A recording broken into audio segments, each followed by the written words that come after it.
Hello everyone.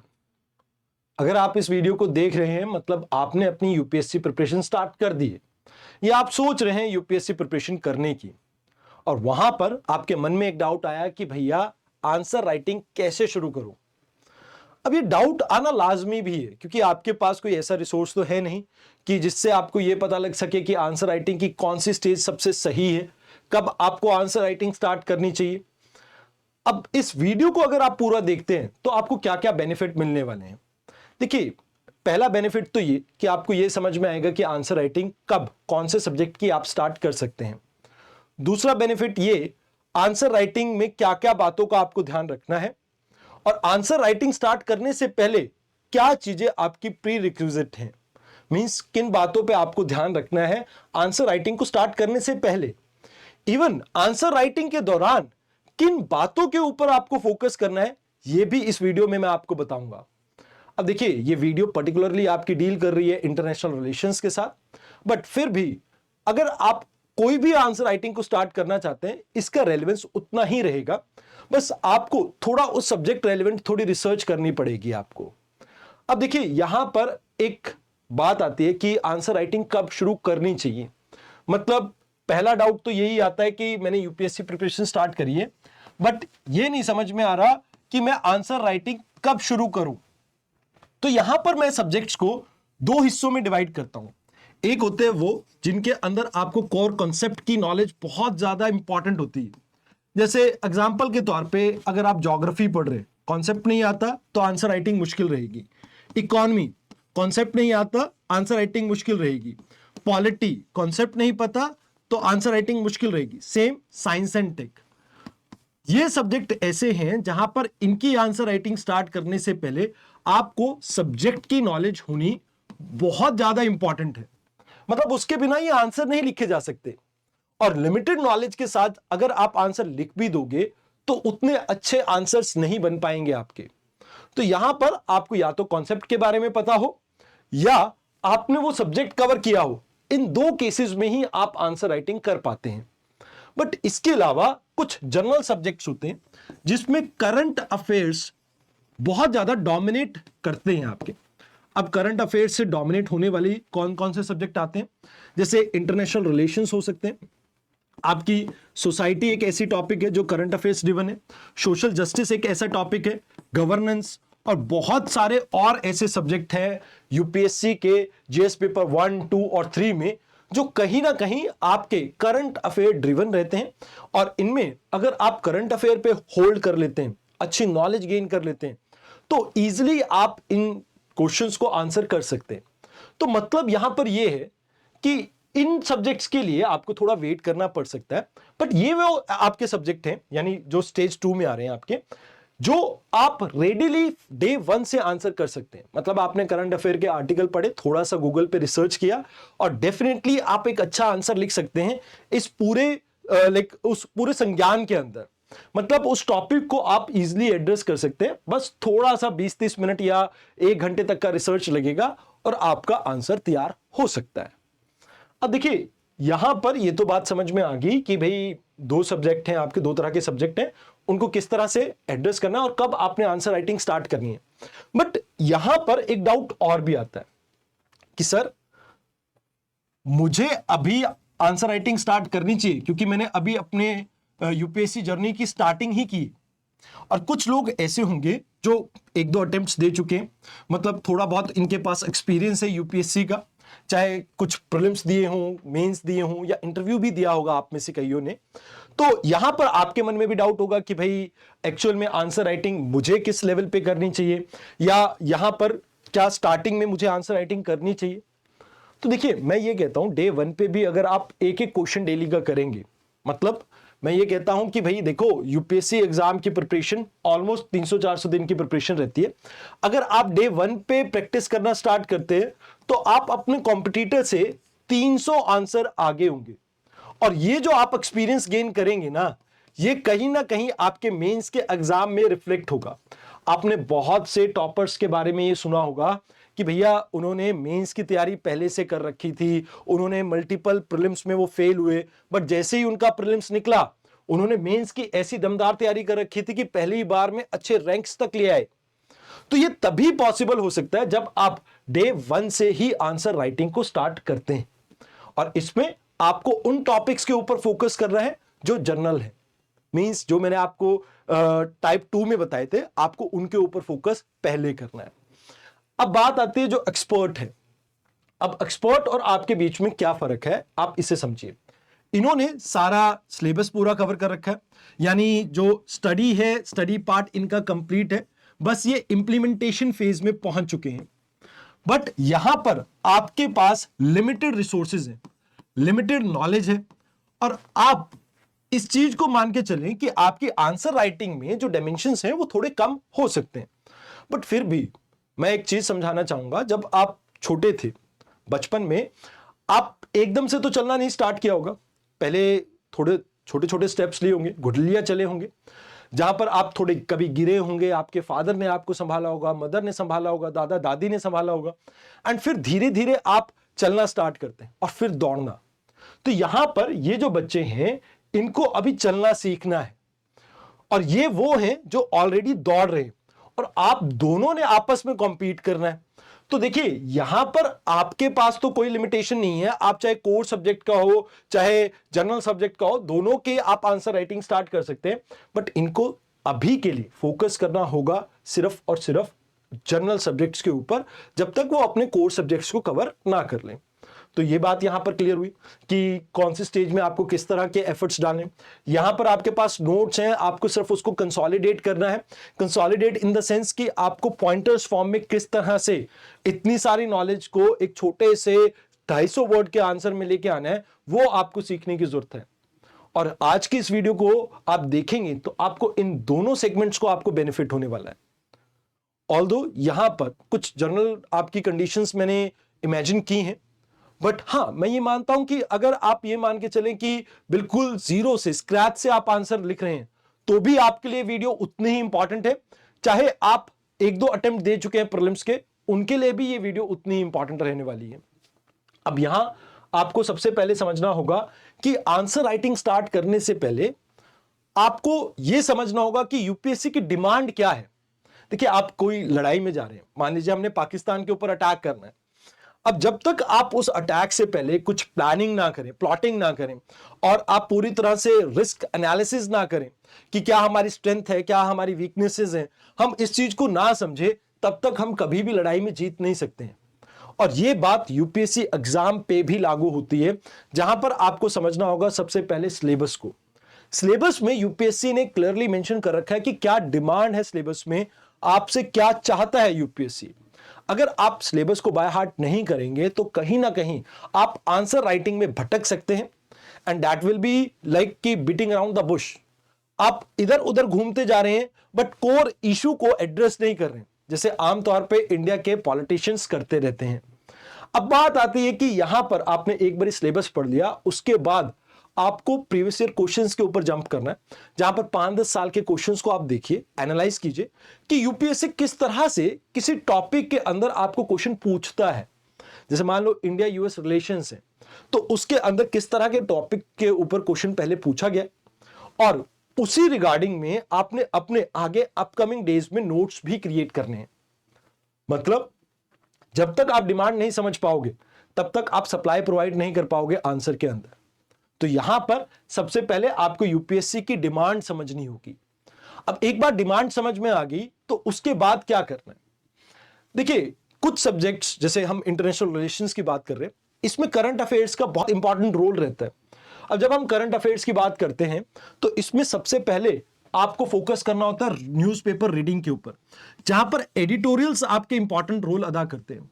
अब ये जो एडिटोरियल्स हैं, जनरली 2 न्यूज़पेपर आप फॉलो कर सकते हैं, द हिंदू या इंडियन एक्सप्रेस।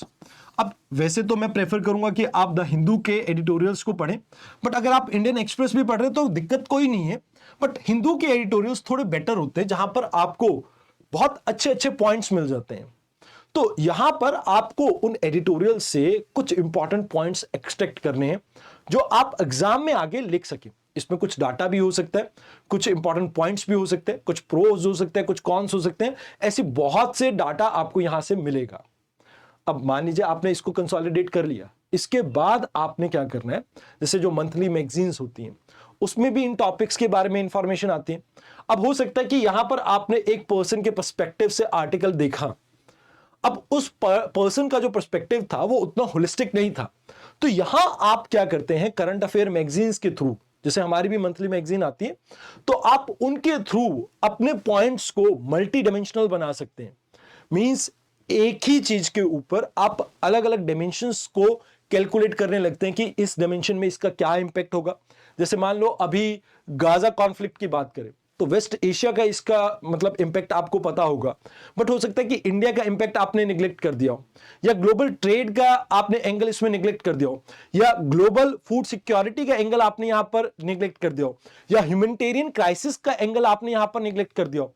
तो जब आप डाइवर्स पॉइंट ऑफ व्यू के बारे में बात करते हैं, वो आप अपने तौर से भी जनरेट कर सकते हैं। जैसे मैं अपने एग्जाम प्रिपरेशन के दौरान पे अपने दोस्तों के साथ चाय पे चर्चा किया करता था। अब वो मोदी जी जैसी चर्चा नहीं होती थी, यहां पर आपस में बातचीत होती थी, उसका कुछ पॉइंट आए दो चार, मेरे दो चार कुछ पॉइंट आए, और ऐसे एक टॉपिक के ऊपर एक मल्टीवर्स क्रिएट होता है, मतलब एक मल्टी डायमेंशनल व्यू क्रिएट होता है, जिससे एक्चुअल में आपको एग्जाम में आंसर राइटिंग में हेल्प मिलती है। हो सकता है कई बार आप उस डायमेंशन को ना सोच पाए, बट क्योंकि हम सबकी थिंकिंग अलग है, तो हमेशा कोशिश कीजिए कि एक टॉपिक को मल्टीपल एंगल से सोचने के लिए आप न्यूज़पेपर तो रीड कर ही रहे हैं, मंथली मैगजीन को उसमें ऐड कर दीजिए। तो मतलब ये आपका एक बेसिक बिल्डिंग ब्लॉक क्रिएट कर देगा आपके नोट्स का भी, और प्लस आंसर राइटिंग की बुनियाद भी आपकी यहां से तय होंगी। अब क्योंकि ऐसा नहीं होता कि पहली बार में आप आंसर राइटिंग करनी स्टार्ट ही कर दें, आप क्या कीजिए, 1200 वर्ड का 1000 वर्ड के आपके एडिटोरियल्स होते हैं, उनको प्रेसिव फॉर्म में, मतलब 100-200 वर्ड्स 300 वर्ड्स में कन्वर्ट करना स्टार्ट कीजिए, समरी की फॉर्म में, और फिर उसके बाद आंसर राइटिंग आपके लिए थोड़ी और इजी हो जाती है, बिकॉज आपको बड़ी नॉलेज को छोटी नॉलेज में ट्रांसमिट और या ट्रांसफॉर्म करना अब आ चुका है। अब इसके बाद जो दूसरी इंपॉर्टेंट चीज है जो आपको ध्यान रखनी है, वो ये है कि आप जब भी इंटरनेशनल रिलेशंस के नोट्स बना रहे हैं, इसको आप दो तरीके से बना सकते हैं। देखो, दो भी नहीं, मैं तीन तरीके बोलूंगा इसमें। पहला तो आप टाइप ऑफ एंगेजमेंट के ऊपर डिपेंड कर सकते हैं कि किस तरह का लाइक इंस्टीट्यूशन है जिसके बारे में आप नोट्स बना रहे हैं। जैसे बायलैटरल टाई हो सकती हैं, मल्टीलेटरल ऑर्गेनाइजेशंस हो सकती हैं, या इंडिया की फॉरेन पॉलिसी हो सकती है, उसका क्या इंपैक्ट रहेगा, या इंडिया के ऊपर क्या इंपैक्ट रहेगा, उस अकॉर्डिंगली आप यहां पर सब हेडिंग्स के अंदर अपने नोट्स को डिवाइड कीजिए। या दूसरी चीज आप क्या कर सकते हो, आप कंट्री स्पेसिफिक भी नोट्स बना सकते हो। अब जैसे कंट्री वाइज कैसे बनाते, जैसे मान लो यूएस के साथ हमारा क्या चल रहा है, कोई एडिटोरियल आता है, आप उसको यहां पर ऐड कर दें। फ्रांस के साथ किस तरह का चल रहा है, यूरोपियन यूनियन के साथ किस तरह का चल रहा है, अफ्रीकन यूनियन के साथ किस तरह का चल रहा है, आप अलग अलग लाइक देश के अकॉर्डिंगली यहां पर इसको सेग्रीगेट कर सकते हैं। या आप एक काम ये भी कर सकते हैं, आप कॉन्टिनेंट वाइज अपने नोट्स को बनाना स्टार्ट कीजिए, जहां पर north America, south America, Africa, Europe, Asia, south Asia, आप इस तरह से रीजन वाइज, वेस्ट एशिया, इस रीजन वाइज आप अपने नोट्स को सेग्रीगेट कर दीजिए। तो यहां पर इससे आपको फायदा क्या होगा, देखिए, जब भी आपको अगर कोई टॉपिक ऐड करना होगा उसमें आपको इजी रहेगा, प्लस उसके साथ अगर आपको किसी टॉपिक को रिवाइज करने, कुछ पॉइंट्स उसमें ऐड करने, वो भी आपको यहां पर इजी हो जाएगा अगर आपने एक बार सब हेडिंग के अकॉर्डिंगली अपने नोट्स को बनाना स्टार्ट कर दिया। अब ये अगेन बिल्डिंग ब्लॉक नंबर 2 है। इसके बाद बिल्डिंग ब्लॉक नंबर 3 आता है, जिसमें आपने ऑलरेडी ये सब चीज कर ली है। अब आपको कुछ की नोट्स वहां से उठाने, मतलब जैसे मान लीजिए अभी वेस्ट एशिया की बात करें, अब इंडिया ने रिसेंटली यहां पर एक इंटरनेशनल कॉरिडोर की बात की थी, जहां पर कैसे इंडिया, वेस्ट एशिया और यूरोप के देशों को हम आपस में कनेक्ट करना चाहते हैं। बट उसी के टाइम आपको एक चीज देखने को मिलती है कि गाजा के अंदर एक कॉन्फ्लिक्ट आता है, तो वो भी वेस्ट एशिया से रिलेटेड है। तो यहां पर आप क्या करते हो कि रीसेंट इवेंट्स को इसमें ऐड करना स्टार्ट करते हो, मतलब आपने एक रीजन के बारे में लिखना स्टार्ट कर लिया, थोड़ी हिस्ट्री आपको पता लग गई, और उसके बाद आपने क्या किया, उस हिस्ट्री के ऊपर रीसेंट इवेंट्स को, कुछ इंपॉर्टेंट डेट्स, स्टैटिक्स, डाटा, इन सब को ऐड करना स्टार्ट किया, ताकि आप एक जगह पर कंसोलिडेट कर सके अपने नोट्स को। अब region wise, area wise, country wise, जिस तरह से भी आपने नोट्स को डिजाइन किया है, आपने इस डाटा को ऐड किया, ये वैल्यू एडिशन का काम है। और इसके बाद आपके आंसर में वो निखार आने लगता है, जहां से आप एक्चुअल में अच्छे मार्क्स फेच करना स्टार्ट करते हो। मतलब देखिए, एक हिस्टोरिक एंगल हर रीजन के बारे में हमने पिछले पार्ट में हमने कवर किया था, बट उसके बाद ये जो रीसेंट इवेंट्स हैं या स्टैटिक्स हैं या डाटा है, मीटिंग्स हैं, ये आपकी पॉइंट्स ऐसे हैं जो प्लस प्लस का काम करेंगी, मतलब आपके आंसर को और बेटर बनाएंगी। तो यहां पर बेटरमेंट के लिए आपको इस चीज के ऊपर फोकस करना ही होगा, इसमें कोई शॉर्टकट नहीं है। अब इसके बाद एक चीज आती है कि भाई देखो, आप जब भी आंसर लिखें, क्योंकि यूपीएससी एग्जाम है, इंडिया का एग्जाम है, तो आपको इंडिया पर्सपेक्टिव से चीजों को सोचना होगा, चाहे आर्टिकल में इंडिया पर्सपेक्टिव गिवन हो या ना गिवन हो। जैसे मान लीजिए अभी एक समय के लिए मान लेते हैं गाजा में अटैक हुआ, या श्रीलंका में क्राइसिस है, या आप मान लीजिए मालदीव्स के साथ हमारे इशू चल रहे हैं। अब इन इश्यूज का इंडिया के ऊपर क्या इंपैक्ट है, आपको उसको समझना होगा। चाहे हमारी सिक्योरिटी पॉइंट ऑफ व्यू से बात करें, या साउथ एशिया में हमारी डोमिनेंस की बात करें, या चाइना का किस तरह का इन्फ्लुएंस रहा है, आपको उन सभी डायमेंशन से इंडिया के ऊपर क्या इंपैक्ट पड़ रहा है, इंडिया की इकोनॉमी के ऊपर, इंडिया की सिक्योरिटी के ऊपर, इंडिया की फॉरेन पॉलिसी के ऊपर, उन सभी डायमेंशन से आपको सोचना होगा। मतलब यहां पर आपको ग्लोबल जो भी आपके इवेंट्स होते हैं उसमें इंडिया का क्या स्टैंड रहता है उसको समझना है। फिर उसके बाद आपके जो ग्लोबल इवेंट्स हैं, इस ग्लोबल इवेंट्स का इंडिया के ऊपर क्या इंपैक्ट है। जैसे श्रीलंका के जो फाइनेंशियल क्राइसिस है, इसका इंडिया के ऊपर क्या इंपैक्ट है। एक सीधा सा इंपैक्ट है, अगर श्रीलंका इनस्टेबल होगी तो यहां पर चाइना का डोमिनेंस देखने को मिलेगा, प्लस जो आपकी एंटी इंडिया जो लाइक लॉबी है वो ज्यादा स्ट्रांग होगी, और इससे इंडिया की सिक्योरिटी को खतरा है। एक सीधा सीधा इंपैक्ट ये देखने को मिलता है। तो यहां पर अगर आप देखें, सेम चीज आपको नेपाल के केस में भी देखने को मिली थी आज से कुछ साल पहले, जहां पर नेपाल में जब आपकी पॉलिटिक्स बहुत ज्यादा इनस्टेबल हो गई थी, अभी भी चल रही है खैर, बट वहां पर आपको देखने को मिला था कि नक्सलाइट मूवमेंट काफी पीक पे पहुंच गई थी। अब नक्सलाइट मूवमेंट जब पीक पे पहुंची तो इसका इंपैक्ट क्या हुआ कि चाइना ने नेपाल को सपोर्ट किया, नेपाल से वो आर्म इंडिया में पहुंचे, और इंडिया में नक्सलिज्म अपनी पीक पे पहुंचा। तो यू हैव टू अंडरस्टैंड, और इवन इंडिया में जो कंधार आपको लाइक जो क्राइसिस देखने को मिले थे, वो क्राइसिस भी इसी वजह से देखने को मिले थे। तो these are the things that you have to keep in mind while designing your notes, क्योंकि नोट्स आगे चलकर आंसर को रिफ्लेक्ट करेंगे आपके। अगर नोट्स मेकिंग अच्छी है तो आंसर राइटिंग भी अच्छी हो ही जाएगी। अब ये तो बात होगी कि इंडिया पर्सपेक्टिव से आपको चीजों को एनालाइज करना है। अब मान लीजिए एक रिसेंट टाइम में आपको लाइक स्पीच देखने को मिलती है एमजे शंकर की, जहां पर वो कहते हैं कि भैया यूरोप को अपने काम से काम रखना चाहिए, क्योंकि यूरोप हमेशा एक मेंटालिटी के साथ चलता है, जहां पर यूरोप की प्रॉब्लम पूरे वर्ल्ड की प्रॉब्लम है, बट पूरे वर्ल्ड की प्रॉब्लम यूरोप की प्रॉब्लम नहीं है। तो यहां पर इस मेंटालिटी के बारे में जब बात की गई तो इसका क्या इंपैक्ट हुआ, क्या एक्चुअल में ये इंडिया के लिए पॉजिटिव आउटकम लेके आएगा या नेगेटिव आउटकम लेके आएगा। मतलब आपको इवेल्युएट करना है कि भाई गवर्नमेंट की कोई पॉलिसी आई है या कोई इंटरनेशनल ट्रीटी आई है, जैसे हमने अभी यूरोप के कुछ देशों के साथ फ्री ट्रेड एग्रीमेंट साइन किया, अब इसका क्या इंपैक्ट रहेगा इंडिया के ऊपर। या मान लीजिए चाइना ने कोई फ्री ट्रेड एग्रीमेंट साइन किया किसी थर्ड कंट्री के साथ, अब उसका क्या इंपैक्ट रहेगा इंडिया के ऊपर, वो यहां पर आपको इवेल्युएट करना होगा, गवर्नमेंट ऑफ इंडिया का भी और बाकी गवर्नमेंट्स का भी। फिर साथ के साथ आपको एनालाइज करना होगा क्रिटिकली एनालाइज करने का मतलब यह है कि भी देखो, कई बार ऐसा होता है कि कुछ लोग होते हैं कि जिनको एक पर्टिकुलर गवर्नमेंट बहुत अच्छी लगती है, तो उनकी खामियां भी उन्हें अच्छी लगने लग जाती हैं। बट द थिंग इज, आप यूपीएससी एस्पिरेंट हैं, एंड आपको ये समझना होगा कि हर चीज का कुछ पॉजिटिव होता है यानी नफा होता है, और कुछ नुकसान यानी नेगेटिव। तो उस नफा नुकसान को आपको एक तराजू में तोलना है, और उसको तोलने के बाद ही आप आंसर अच्छे से कर पाते हो। तो यहां पर आपको इस चीज को भी समझना है कि अक्सर आपको क्रिटिकली एनालाइज करने के लिए कहते हैं पॉलिसीज को। जैसे मान लीजिए ये यूरोप के साथ हमने जो फ्री ट्रेड एग्रीमेंट किया, अब इसका क्या नेगेटिव इंपैक्ट पड़ सकता है इंडिया के एग्रीकल्चर सेक्टर के ऊपर या प्राइमरी सेक्टर के ऊपर, क्या इंपैक्ट पड़ सकता है हमारी इकोनॉमी के ऊपर, मैन्युफैक्चरिंग सेक्टर के अंदर जहां पर अगर हम बात करें, या डे टू डे लाइफ में क्या इंपैक्ट पड़ेगा। तो ये सभी चीजें यहां से आपको समझनी होंगी। क्रिटिकली एनालाइज करोगे तो यहां पर बात होती है कि इंडिया में इन्वेस्टमेंट आएगी, मैन्युफैक्चरिंग सेक्टर बूस्ट होगा, मैन्युफैक्चरिंग सेक्टर से जॉब क्रिएट होगी। तो कुछ पॉजिटिव भी है और कुछ नेगेटिव भी होगा। तो आपको अपने आंसर में इस पॉजिटिव नेगेटिव को बैलेंस आउट करना है, मतलब एक तरह से आपको दोनों पॉइंट्स को वहां पर लिखना होता है। तो इस वजह से हमेशा याद रखना, जब भी आप कोई आंसर लिखते हैं तो उसमें एक पॉलिसी के बारे में हमेशा कुछ बुरा लिख रहे हो तो आपको कुछ अच्छा भी लिखना चाहिए।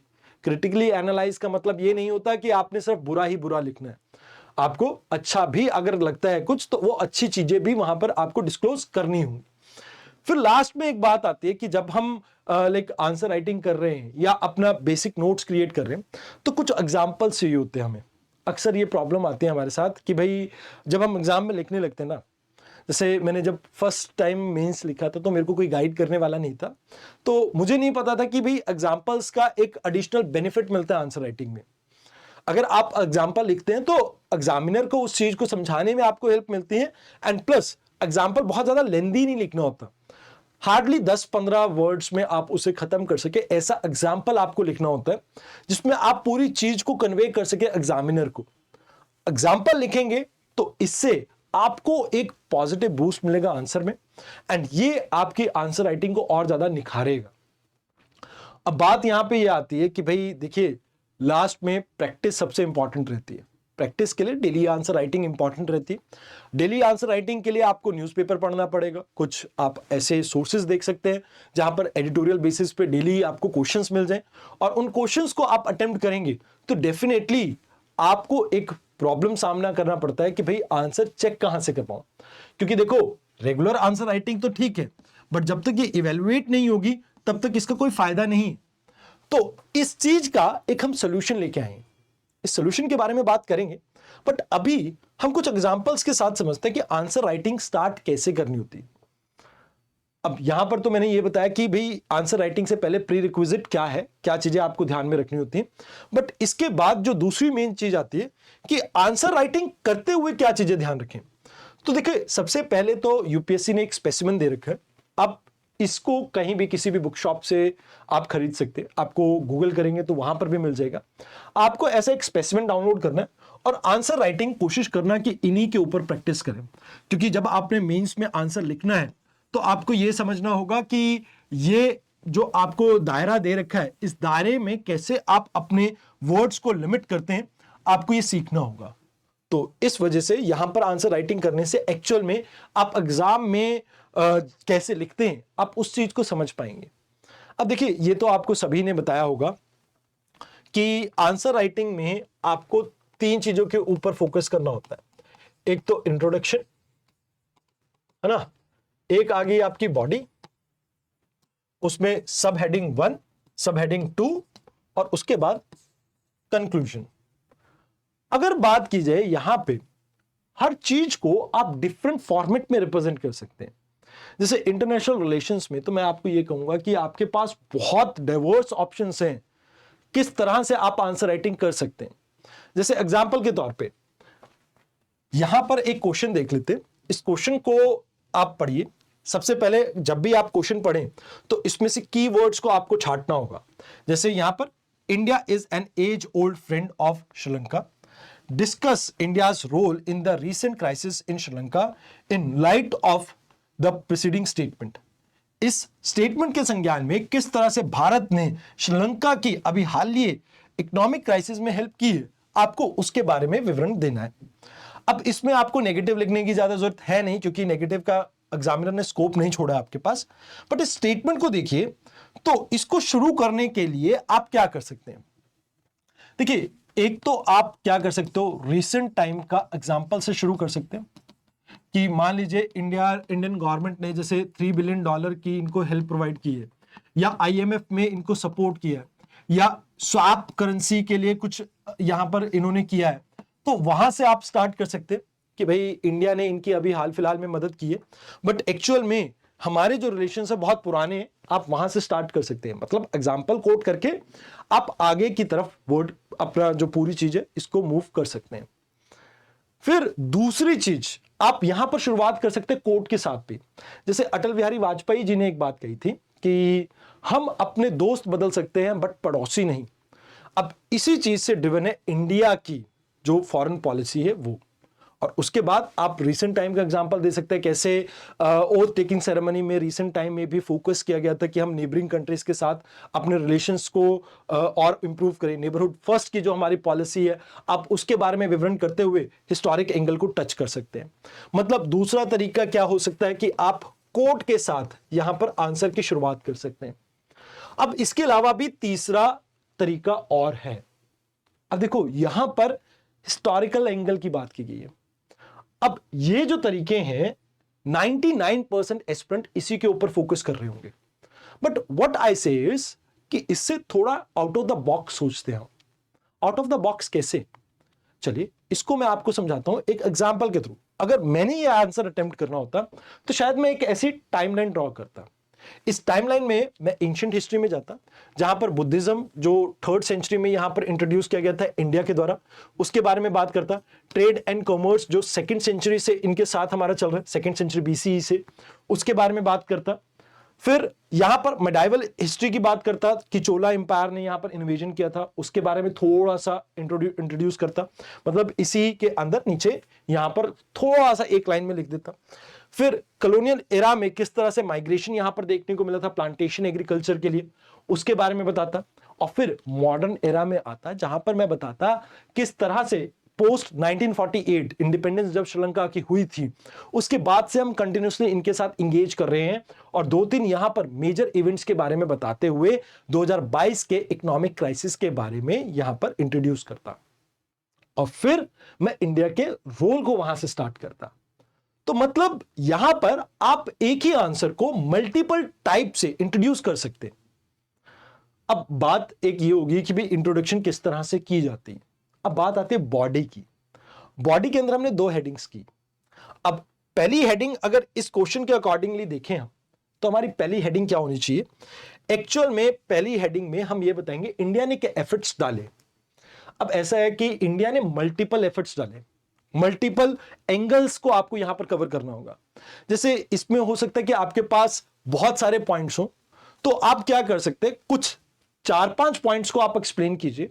बाकी जो आपके पॉइंटर्स हैं, आप हो सकता है उसको माइंड मैप के थ्रू या फ्लो चार्ट्स के थ्रू डिपिक्ट करें। मतलब that will be far more better, क्योंकि एक आप आंसर राइटिंग में डाइवर्सिटी लेके आते हैं, फ्लो चार्ट्स, ये डायग्राम्स, ये सभी चीजें। जैसे यहां पर अगर आप बात करें तो आप छोटा सा यहां पर एक मैप बना के श्रीलंका को डिपिक्ट करके वहां पर आप इस टाइमलाइन के जो मेजर इवेंट्स हैं उनको भी डिपिक्ट कर सकते थे।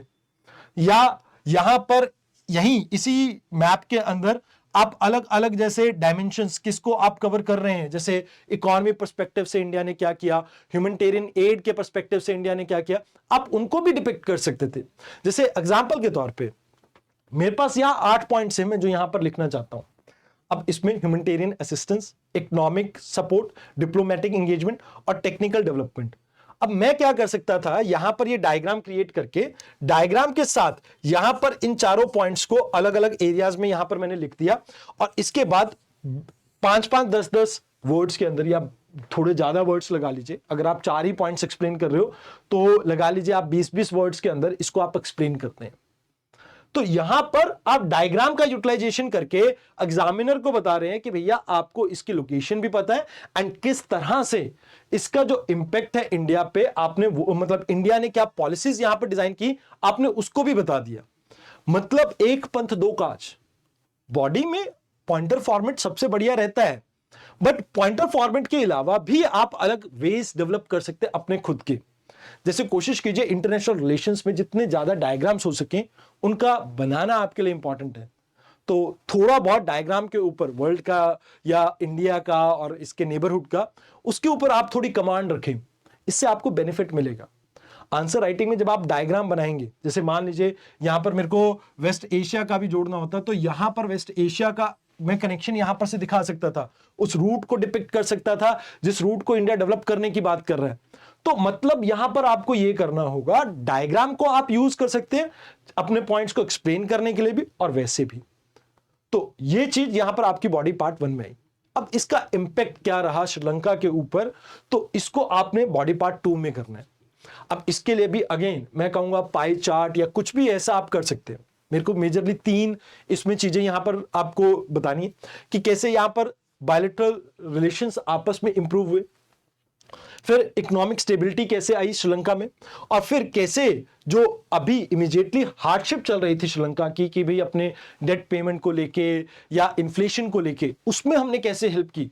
ये 3 डायमेंशंस कवर करने। अब ये पाई चार्ट बनाया, उसके बाद इससे रिलेटेड मैंने पॉइंट यहां पर एक्सप्लेन कर दिया 20 वर्ड में, इससे रिलेटेड पॉइंट को मैंने यहां पर एक्सप्लेन कर दिया 20 वर्ड में, इससे रिलेटेड पॉइंट्स को यहां पर एक्सप्लेन कर दिया 20 वर्ड में। हो सकता है कि आप इसको कुछ इस तरह के फ्लो चार्ट के थ्रू भी डिपिक्ट कर दें, हो सकता है आप इसी पॉइंट को ट्रायंगल फॉर्मेट में भी डिपिक्ट कर सकते हैं। मतलब ये आपके ऊपर है, ये आपकी क्रिएटिविटी के ऊपर है कि आपको अगर एडिशनल मार्क्स फेच करने हैं तो आपको भीड़ से कैसे अलग होना है। लास्ट में कंक्लूजन में वही बात है कि जो इसमें वे फॉरवर्ड्स आप और ज्यादा इंप्रूव करना चाहते हैं, आप उसके ऊपर फोकस कीजिए।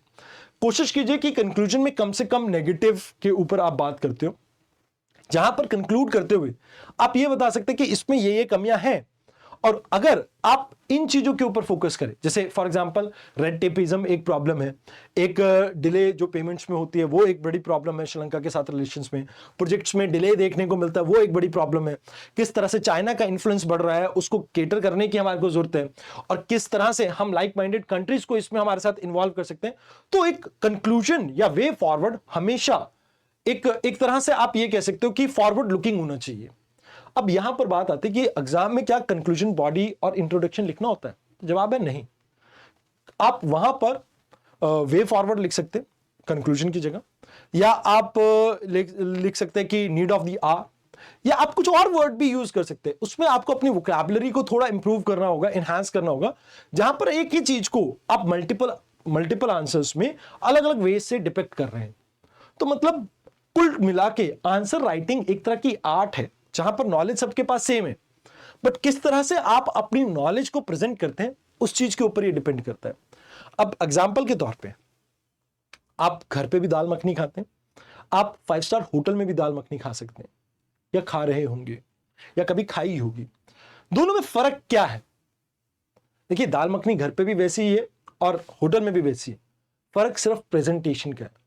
तो यहां पर मैं यही कहना चाहूंगा, जब भी आप आंसर लिख रहे हैं तो उसको किस तरह से प्रेजेंट करते हैं, किस तरह से माइंड मैप्स और इवन फ्लो चार्ट्स, किस तरह के फ्लो चार्ट्स का इस्तेमाल कर रहे हैं, किस तरह की टाइमलाइन का इस्तेमाल कर रहे हैं, किस तरह की इंफॉर्मेशन को आप डिपिक्ट कर रहे हैं, कितने मल्टीपल डायमेंशंस आप टच कर रहे हैं, ये सभी पॉइंट्स इसमें मैटर करते हैं जब आप अच्छे मार्क्स को फेच करना चाहते हैं।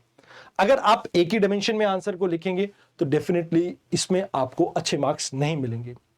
अब बात यह आती है कि मैंने मान लो सर रेगुलर बेसिस पे आंसर राइटिंग स्टार्ट कर दी, बट प्रॉब्लम यह है कि मेरे पास कोई मेंटर नहीं है जो मेरा आंसर चेक कर सके, या मेरे पास कोई ऐसा दोस्त नहीं है जो मेरा आंसर चेक कर सके, मेरा कोई पीयर ग्रुप ही नहीं है। तो यहां पर इस प्रॉब्लम को सॉल्व करने के लिए हमारी टेक्स्ट बुक की टीम ने एक वेबसाइट डिजाइन की है।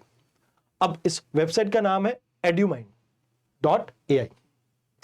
अब इसमें आपको क्या करना है, आपने सबसे पहले, मैं आपको यहां पर दिखा देता हूं कि आपको बताना है कौन से एग्जाम का आपका क्वेश्चन है। जैसे जीएस पेपर 2 का मेरा ये क्वेश्चन है, फिर कितने मार्क्स का क्वेश्चन है, 15 मार्क्स का क्वेश्चन है। फिर मैंने क्वेश्चन को यहां पर टाइप करना है। जैसे क्वेश्चन को टाइप करते हुए मैंने यहां पर बता दिया कि क्या क्वेश्चन की डिमांड है, और यहां पर मैंने एक पीडीएफ जो कि मेरे एक स्टूडेंट ने भेजी थी मेरे को, मैंने उसको अपलोड कर दिया ऑलरेडी। अब अपलोड करने के बाद यहां पर आपको क्या करना है, इसको अपलोड को दबाना है, और इससे ये यहां पर कन्वर्ट होगा टेक्स्ट के अंदर, यानी आपकी जो हैंड रिटन नोट्स हैं उसको ये डिपिक्ट करेगा, और डिपिक्ट करने के बाद ये इवेलुएट करके बता देगा कि किस तरह का आपका आंसर था, किस तरह की कमियां हैं उस आंसर में, किस तरह से आप और बेटर कर सकते हैं, और एक मॉडल आंसर भी आपको मोर और लेस यहां पर प्रोवाइड कर देगा, जिससे एक्चुअल में आपको आंसर राइटिंग में काफी हेल्प मिल पाएगी। अब देखिए, जब हम बात करते हैं इस तरह की चीजों में, तो आपको कुछ चीजें यहां पर जो याद रखनी है कि जैसे ये आपके रिजल्ट यहां पर अपलोड हो चुके हैं, तो यहां पर आपने क्या लिखा था, इसका क्या अनुवाद है, क्या आपके मेजर पॉइंट्स हैं, तो उसको इवेलुएट करेगा। थोड़ा टाइम लगता है क्योंकि लाइक सारा क्लाउड के ऊपर फंक्शनिंग हो रही है, तो थोड़ा इंटरनेट जिस हिसाब का रहता है उस हिसाब से इवेलुएशन में टाइम लगेगा। इवेलुएट करके ये आपको बता देगा कि आपका एक्चुअल में फीडबैक क्या है। अब जैसे यहां पर ये मेरे को नंबर वगैरह डालने के लिए कह रहा है, तो मैं अभी तो आपके सामने ये नंबर वगैरह नहीं डाल पाऊंगा, बट मोर और लेस आपको यहां पर इवेलुएट करके आपका फीडबैक प्रोवाइड कर देगा कि आपने यहां पर किस तरह की गलती की, किस तरह के चीजों को आपको यहां पर नहीं करना चाहिए था, किस तरह से आप अपने आंसर को और बेटर कर सकते हैं, वो सभी चीजों में आपकी हेल्प करेगा। तो मोर और लेस अगर बात की जाए, आपकी आंसर राइटिंग की प्रॉब्लम अब सॉल्व हो जाएगी। अब आपको करना क्या है, सिर्फ पेन उठाना है, एक पेपर उठाना है और आंसर राइटिंग स्टार्ट करनी है। चाहे आप किसी भी स्टेज में हो यूपीएससी प्रिपरेशन की, बट आंसर राइटिंग जब तक नहीं करोगे तब तक कभी भी आपका एग्जाम क्लियर नहीं हो सकता। तो डे 1 से आंसर राइटिंग स्टार्ट करो और कोशिश करो ज्यादा से ज्यादा आंसर लिखने की। एटलीस्ट हफ्ते में 7 आंसर आपने लिखने, मतलब डेली का एक आंसर। और अगर हो सके, जब आपकी नॉलेज इतनी अच्छी हो जाए कि आपने कोर सब्जेक्ट्स पढ़ने, तो दिन के 2 या 3 आंसर्स लिखने लगे। अब जब आंसर लिख रहे हैं तो एक बात का ध्यान रखना, हमेशा टाइम बाउंड मैनर में ही आंसर लिखना। कोशिश करना एक घड़ी लेके उस पर 8 मिनट का अलार्म सेट कर लेना, क्योंकि यूपीएससी एग्जाम में हमेशा आपके पास इतना ही टाइम रहेगा मोर और लेस, और उसके अकॉर्डिंगली आप आंसर लिखना। अब देखिए, जब आप आंसर लिख रहे होंगे तो उस समय आपको क्या चीज ध्यान रखनी है कि स्टार्टिंग के 5 सेकंड, मैं 5 मिनट कह रहा हूं, 5-10 सेकंड या 20 सेकंड आपने अपने दिमाग में एक मैप क्रिएट करना है कि मुझे यहां पर पॉइंट्स क्या क्या लिखने हैं। आप अपने पेपर के ऊपर भी पेंसिल से रफ स्केच कर सकते हैं, ये साइड में रफ स्केच कर सकते हैं कि मेरे को ये पॉइंट इसमें लिखना है, क्योंकि जब आप लिख रहे होते हैं तो कई बार चीजें भूल जाते हैं। तो मेरे साथ, मेरे फर्स्ट जब मैंने लाइक मेंस लिखा था तो ये प्रॉब्लम हुई थी। प्रॉब्लम क्या हुई थी कि मुझे किसी ने ये नहीं बताया था कि आपको रफ स्केच साइड में ड्रॉ करके आपको हेल्प मिल सकती है, तो मैंने नहीं की। तो मैं पॉइंट लिखने के बाद दूसरे पॉइंट को सोचने में मेरा टाइम वेस्ट हुआ, जिसकी वजह से एक्चुअल में मेरा जो जीएस पेपर 2 था वो पूरी तरह से कंप्लीट नहीं हो पाया था। तो यहां पर आपको यह समझना होगा कि इस चीज को किस तरह से आप बेस्ट कर सकते हैं, जब आप अपने दिमाग में एक तरह से ब्लूप्रिंट क्रिएट कर लें आंसर में लिखना क्या है, उससे आपको बहुत हेल्प मिलेगी। तो आई होप आपके जो मेजर कंसर्न्स हैं आंसर राइटिंग को लेके, उन सभी को मैंने यहां पे एड्रेस किया, और आप सभी हमारे इस ऐप के साथ आप सभी हमारे इस पोर्टल के साथ जुड़ सकते हैं। एंड मोर और लेस अगर आपको कोई भी डाउट हो तो आप हमारे साथ भी जुड़ सकते हैं हमारे निर्णय आईएएस बैच में। तो इस वीडियो में इतना ही, धन्यवाद।